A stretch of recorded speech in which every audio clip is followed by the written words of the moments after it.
prayed. She said, I'm going to pray the Lord's Prayer. After hearing Young E Cho's kind of teaching, she said, I'm going to pray the Lord's Prayer 1,000 times.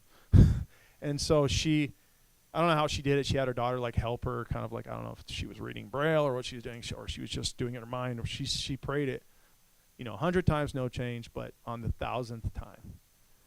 Apparently the way I look at it is like, apparently she set her faith on that number. Sometimes you can have faith for something, like if I get into that tent, if I touch his robe, 1,000th time, she receives her sight and her hearing.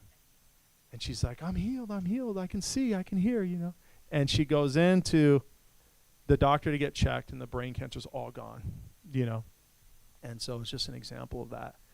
And Young E Cho was talking about how he had got injured in the, as a Korean soldier. He had been injured when he served for South Korea as a young man.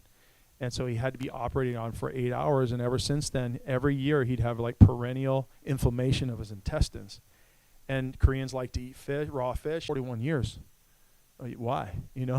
And he was like, it's a thorn in my flesh. You're telling God like things like this, and God's like, it's a thorn in your flesh, huh? He's like, do you have the revelations of Paul?